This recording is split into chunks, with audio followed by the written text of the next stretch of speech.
You are listening to the FCF Leadership Podcast. This podcast has been created to help you connect and achieve your destiny as a leader. For more information, visit our website at fcf.org.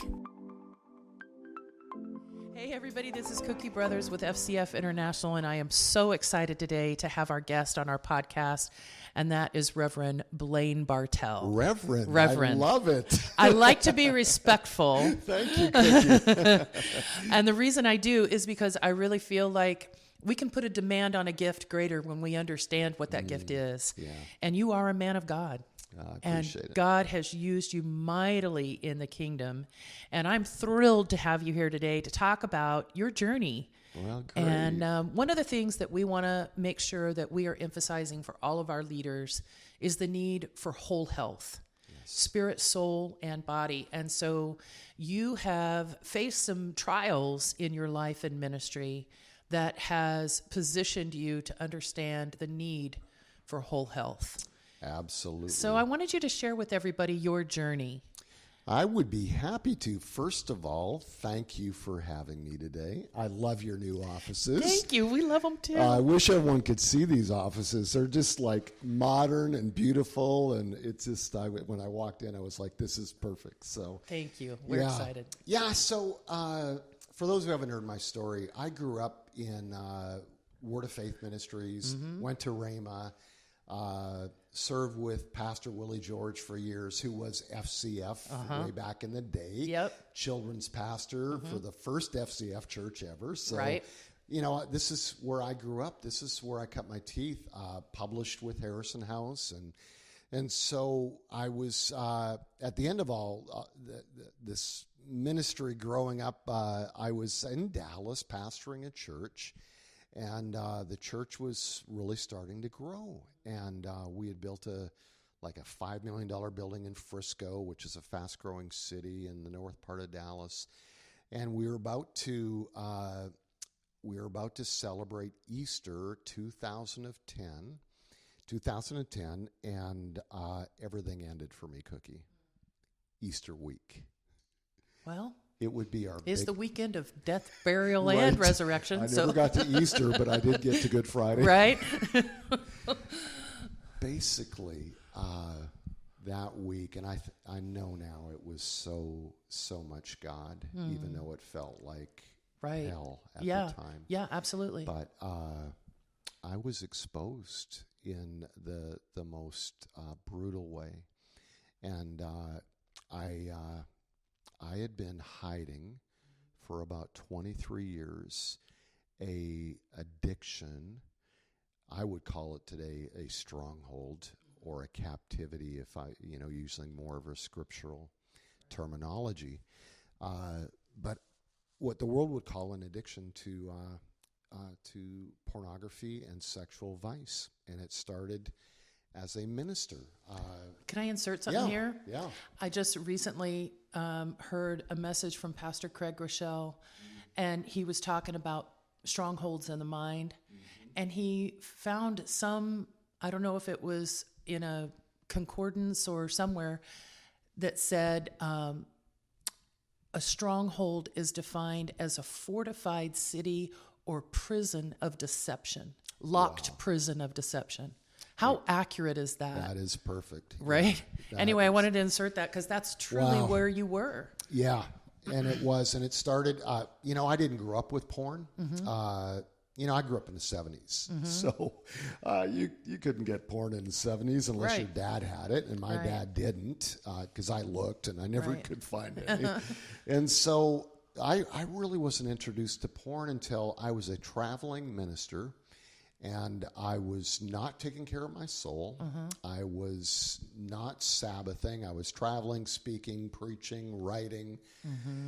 And I found myself after about 2-3 years of this in a hotel room one night, completely exhausted, sitting at the end of the bed at about 11 o'clock at night, flipping channels, CNN, ABC, NBC, sports, ESPN, whatever. And I just, all of a sudden, went over to that white box on the top of the television, and I knew what it was. And for the first time, I hit that red button, and on came these adult movies / pornography, and I watched for about 10 minutes. it just absolutely, it just impacted my mind and my soul, that fantasy world, in such a powerful way. And I just took it all in, and I turned it off. And two emotions happened as I turned it off. First of all, I felt this terrible guilt and shame. Sure. Felt like I was going to hell. Felt like I had so just absolutely disappointed God and everybody in the world. But then I felt this incredible desire to make sure that I didn't get caught, because I was never going to do it again. So I ran down to the front desk. I paid for the movie so that my hosts, who were paying for my hotel room, would not find out. Right. And I cried as I went to bed that night. I repented, I prayed, and I told God I'd never do it again. Yeah. And I didn't for 6 months. And then I found myself in the same place in my soul 6 months later. Once again, I did it. And then it was not 6 months, it was 3 months, and then it was a month, and then it was a few weeks, until finally this became just an ongoing ugly part of my secret life, and nobody knew about it except me. And it kind of felt like, I knew it was wrong, but of all the sins I could commit, I thought, well, this was the least heinous. It wasn't like I wasn't drinking and driving, I wasn't doing drugs, I wasn't committing adultery with another man's wife. I was just looking at porn, right? And so it wasn't hurting anyone, and no one knew about it, and I bought into that deception. Sure. And, of course, we know how lust works. You don't ever eat one Oreo cookie. That's right. You eat the whole pack, Right. And that's or at what least happened. a sleeve. Yeah, at least a sleeve, right? So I ended up, after several years of trying to battle this porn, I ended up reaching out to like 900 numbers so I could talk to a live person. I wanted reality, not fantasy. I wanted something real. So it was 900 numbers, and then it was, on the road. I look out one night from my hotel room. There's this flashing massage parlor sign, and I know it's not legit. There's legit massage at the mall, right. Right. But this was not legit, and somehow I just knew it. And so I found myself walking down and walking in, and as soon as I walked in, I knew it. Right. But I paid the money, went back, and it wasn't legit. It was something more, and I gave in, and my shame went even deeper. Sure. And deeper and deeper, until after a number of years, in the end, escorts, prostitutes, just... I was profiling myself on dating sites as a single person. Never had any kind of encounter in my church world ever. Not because I had any virtue. I just knew that would be the end of it. I knew how quickly it would unravel. Right. I just always kept them separate. So it was like Cookie, I had two separate identities. Sure. I was Jekyll and Hyde. I was Curtis McKenzie, this name and identity that I made up in this other world, and then I was Blaine Bartel, preacher, pastor, author, whatever. And finally, the two worlds came together when I was with a woman, and she figured it out. Wow. And she looked at me and said, I know who you are. And you either come clean with your family and your church, or I will expose you in the media. Wow. And it was the grace of God, the absolute grace of God. Of course, I tried to talk her out of it. Of course. She wouldn't be talked out of it. Right. And I went home, actually met with Ron Luce, a friend of mine. He walked me through what I needed to do, and resigning my church, meeting with my wife and my kids and my family. And that was the end of church and ministry for 3 years. In fact, I thought it was the end of my church forever. Can I ask you a personal question? And yeah. How was your marriage during this time? How was Kathy in this? So Kathy was the most amazing wife in the world. She was an amazing mother. There's no blame. I had no reason to try to escape. So right. But because I was finding all of this satisfaction and fulfillment in porn and then eventually in other places, our sex life had diminished. I mean, I didn't have a thirst or hunger for her anymore because I was finding this fantasy world. And to the be fantasy more world exciting. The fantasy world was just so full of crazy adventure that regular life just didn't match up. Right. So she knew something was up. She would ask me questions all the time. Sure. But she didn't have any idea how crazy my world was and how long it was going on. Yeah. But yeah, it was, we definitely had moved into what I would call more of just a friend zone. And, supportive of each other. We cared for each other, loved each other. But we both knew something was really wrong. And she knew something was wrong. She just couldn't put her finger on it. So when I finally confessed to her, she was hitting her head like, oh, now everything makes sense. Right. Like, finally, I get why I've been feeling so crazy about our marriage. Right. And I broke her heart and her life. The aftermath was unbelievably painful for her and for my 3 boys. It was just brutal. Yeah, I can't even imagine. Yeah. I love that you have survived this and let Jesus live in you. I love that, Blaine. Yeah. Well, I didn't want to survive. Sure. After I told my family, my parents, I was in such depression. I wrote out a suicide note. I went to Legacy Drive in Frisco, right in front of my church, which is the busiest drive of traffic in the city, and I started walking towards traffic, trying to take my life. And 5 police cruisers pulled up, surrounded me, put me in cuffs, and they sent me to rehab for 30 days after that. And I was so gone and so depressed. I was depressed and suicidal even before this. I mean, I just hated my life. I hated who I'd become. Right. I tried to quit ministry even while I was in the middle of this. I remember meeting with Kathy one time and saying, I just need out. I can't do this anymore. I just feel like I just have lost my passion for it. Of course, she didn't know what really was going on. Right. But I was just trying to get out of it because I felt so ashamed. And of course, she would talk me out of it because she didn't know what was really happening. And so finally, getting into rehab and getting away was maybe the first glimpse of any kind of hope I had for a future. But I really never thought I'd return to ministry. I just felt like it's over, it's done. The guys in my life, some of the pastors that came into my life to, try to help me, they didn't think I'd ever return to ministry either. They just said, Blaine, you're done. Let's help you get a job. Let's, help you get on your feet. My biggest thing the first year after the crisis was just trying to find a job and trying to save my marriage. Right. And that was hard. I mean, when you've worked in ministry for 30 years. Right.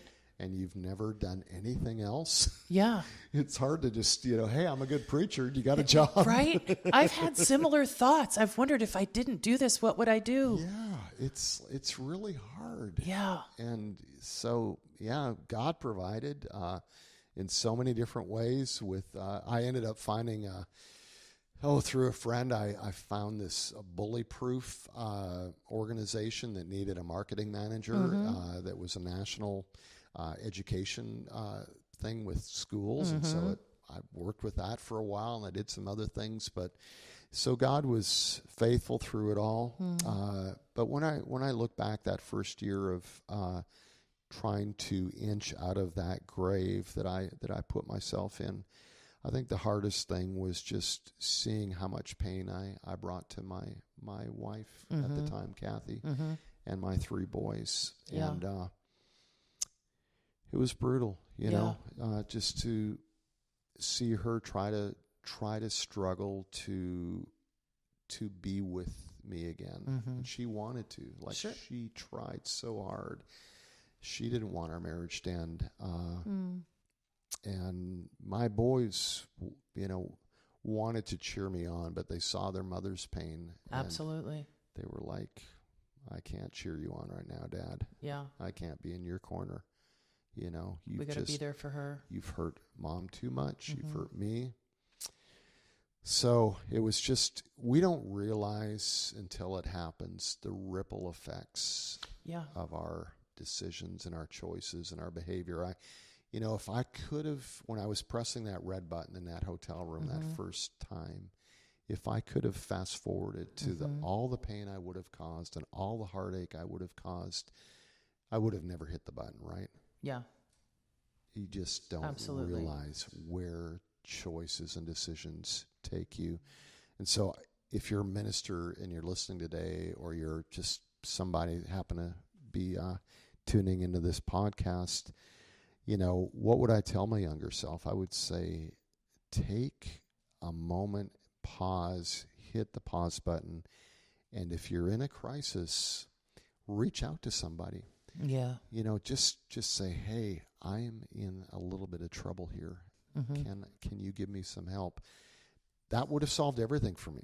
So through your rehab and recovery time, what did you learn about yourself that made you be able to look back and say, if I'd had these things in place, or whatever, put you on that path to begin with? That's a great question. I think when it comes to addiction, obsession, things that kind of drive us, when I was trying to quit and stop on my own, I was looking to willpower. If I could just speak the word strong enough, if I could pray hard enough, if I could fast long enough, man, I'm gonna beat this, and I never could. And what I learned in 30 days of addiction recovery and in 2 years of follow-up, like every week going to my counselor, which is a really great Christian man, is I learned that there were deeper things inside of me that I wasn't getting fixed. So it wasn't just about willpower. It was about what are the things inside of Blaine Bartel that are causing all this internal mess and pain and crisis, that are causing me to want to medicate, right? That are causing me to want to reach out for whatever is making me feel good temporarily in the moment. Right. So there were several things. I was living in complete exhaustion, living in no Sabbath and no redemptive, regenerating hope in my life. I was just work. Number two, I found myself, and this happened from childhood right on up, I found myself finding all of my personal affirmation in achievement. So if I didn't achieve, if I didn't do well, if I didn't write the next great book or pastor the next great church or whatever, I couldn't be happy with myself. And so we never always achieve. And so when I would have those moments where I'd feel like a failure or feel like I didn't do as well as I did the last time, all this pain would come internally, and I would have to numb it. Like, what do I do? Well, this is how I'd reach out. So we have all these things internally that we're fighting and that we're dealing with, and it could even go all the way back to our childhood. I didn't realize it, but I still had bitterness and unforgiveness and pain from my childhood, from being molested by my boss when I was like 13 years old. And I'd never forgiven him. I thought about it every single day. It haunted me. And it wasn't until I got into therapy that I realized I hate that guy. And there's so much pain and so much unforgiveness on the inside of my soul that it drives me to want to numb that pain. And so I just began to do a lot of soul work, just allowing Jesus through the Holy Spirit to heal, to bring grace, to bring forgiveness, to release forgiveness, to receive his love, to remember that I'm loved as his son, no matter who I am, where I've been, that there's nothing I can do to make him love me anymore. There's nothing I can do to make him love me any less, that I am just completely loved by God. And when that happened, and it took a while, when that really sunk in and that really happened, that healing came and that forgiveness and that giving of forgiveness where I needed to give it, there just wasn't anything to numb anymore. And so that desire for the illicit world or the numbing part of my world just wasn't a magnet anymore. I just didn't have a gravity for it anymore. Now, I did all kinds of other work. I mean, I did men's groups. I went to 3 men's groups a week. I retrained my thoughts in my brain and went through all this mental reprogramming with the Word and other programming that I did. I got deeply into community. You know, when you're hiding things and you get really shallow because you don't want anyone to get close enough to you to go deep. Right. So all my relationships were like a centimeter deep, but a mile wide. And so I began to go really deep again with people and live into community, live into church community. I found a great joy in actually going to church again without having to do anything. Like I could just go and worship and love and be loved and be in community and be in small groups. And so there was just so much healing but I found I needed to just have time away from the work of the ministry. And again, I didn't think I'd ever go back to ministry, but as I got healed and got whole and my soul got restored and joy began to come again, and I began to find out what it was like to live without addiction, to live without a stronghold, I thought, man, I've never lived this way. This is really fun. I like people. I love God again. I kind of would love God to use me again. I don't care what it is. Just Lord, show me something you could. And so what I do today, you could have never told me 20 years ago that I'd enjoy what I'm doing today. I used to hate counseling. Wow. I used to hate one-on-one. When my pastor back in the day, Willie George, would say, hey, Blaine, I need you to counsel these people, that was like a death sentence. Like, I did not like counseling because I needed counseling. I was in more trouble than they were most of the time. So today, I just love leaning into coaching guys and helping men that are struggling. And even Lori and I, my wife, I remarried 5 years ago, and this beautiful person has come into my life, Lori, and we work with couples as well. So I just, I would have never dreamed that I would enjoy doing that, but that's what my life is today. It is just taking what God has poured into me, the healing and the love and the grace and the forgiveness, and helping others to experience that. I love that. Yeah. You have been listening to the FCF Leadership Podcast, where our focus is to help you achieve your destiny as a leader. Thank you for joining us today. For more information, visit our website at fcf.org.